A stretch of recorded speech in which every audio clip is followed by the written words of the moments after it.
What's good, YouTubers and YouTubettes? This is JB Sports back again with another one. Gonna do a quick video here. I'm gonna break down the Jermall Charlo versus Brandon Adams fight. But before I do that, man, I want to talk real quick about the Jermall Charlo Canelo situation. Look here, man. I truly believe that Canelo is not afraid of Jermall Charlo, but I think Eric Gomez and Oscar De La Hoya, I don't think they want that fight. I think they look at Charlo as a very dangerous fighter, a guy that got power in both hands, a guy that has a very good jab, and a guy that's very athletic. He has all the attributes to give Canelo a tough fight and could probably beat Canelo in De La Hoya and Eric Gomez's eyes. I think that's the main issue.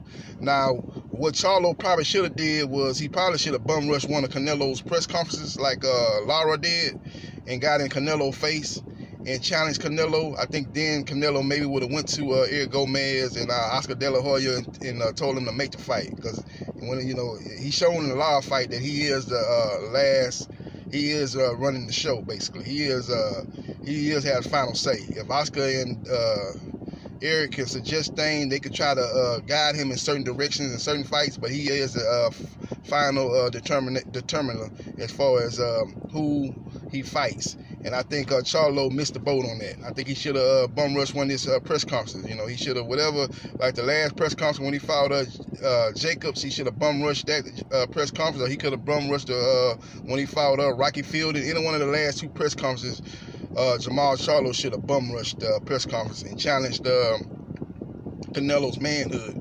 And maybe he would have got the same results as Canelo, as far as Canelo fighting Lara. Maybe he would have been able to get that fight like Lara did. You remember when Lara got in Canelo's face and challenged Canelo? I think it was after the Alfredo Angolo fight. He got in a press conference and challenged Canelo, talked a lot of noise, talked a lot of trash. And even though Eric Gomez and Oscar De La Hoya did not want that fight for Canelo, Canelo urged them to make the fight, and he told them, he made them make that fight, and they made the fight. So, but maybe Canelo looked at that, and then he got in there with Lara. It was a tough fight. He didn't look that good. A lot of people say Lara won that fight. It was a very difficult fight, as Lara was able to move and use his Cuban boxing technique, and was able to win some rounds, man. I thought he won that fight 7 rounds to 5 myself, but it was a very close fight. It could have been 6-6, but I thought he won the fight. I thought Canelo rallied late, and I thought maybe Lara did a little bit too much running late, especially when you're trying to take the title from a champion. And I think he was, you clearly the B side fighting Canelo. He's the A side. You got to be a little bit more aggressive in the second half of the fight. But nevertheless, man, I thought Lara won that fight, man. But maybe Canelo, even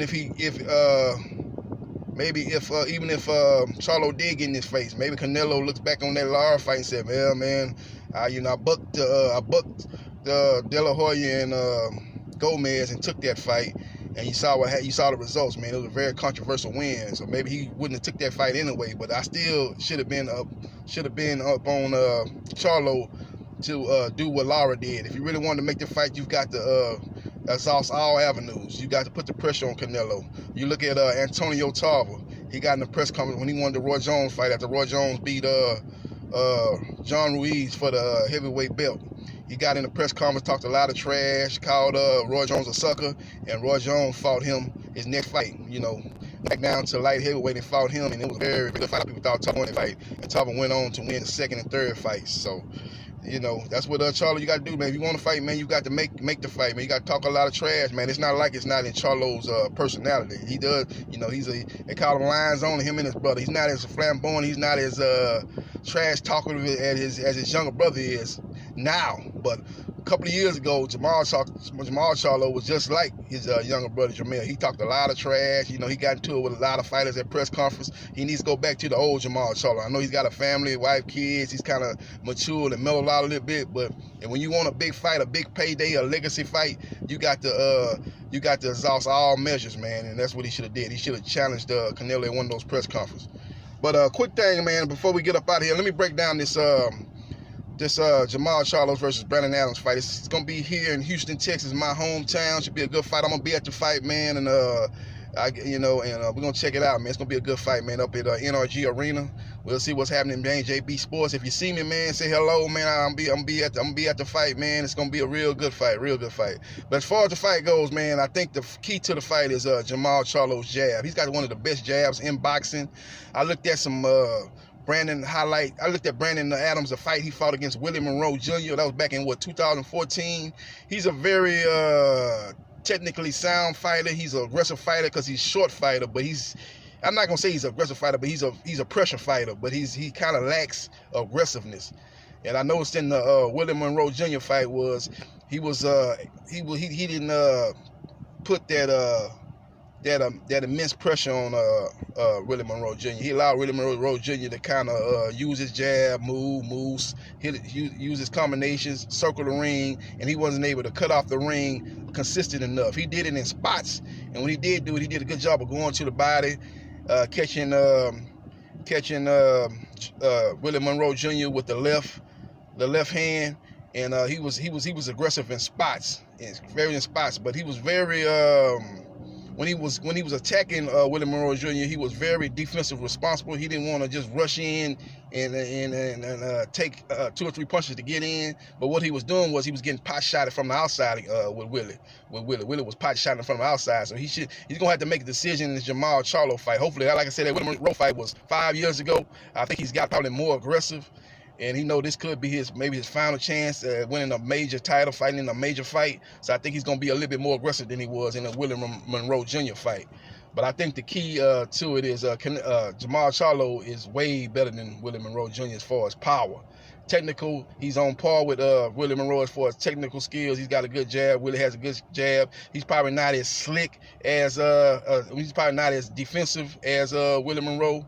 Willie Monroe is really hard to hit. He's really hard to he does a good job of getting out of the way and circling and moving. He's a very good mover, put it like that. He's a very good mover. I don't think Jermall Charlo is quite as elite as Willie Monroe as far as defensively. So I think it'll be some opportunities for Brandon Adams to get off his punches, his combination and his body shots.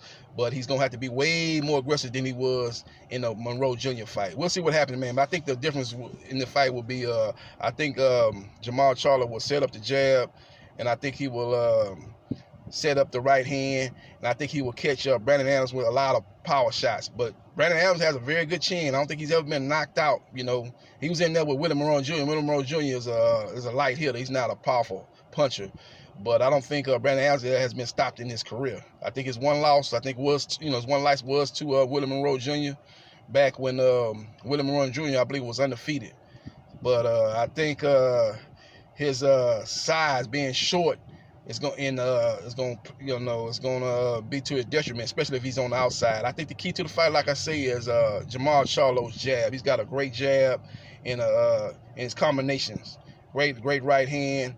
And I think he'll be able to control the distance, keep Brandon Adams at bay, hit him with enough power punches to Brandon Adams, who is not an aggressive fighter by nature, but is a pressure fighter, will be hesitant to come in. I think he'll control the pace, but I don't think he'll knock Brandon Adams out. I think he'll win a 12-round unanimous decision. I think Brandon Adams has a strong chin, and I think he'll be able to withstand Jermall Charlo's power.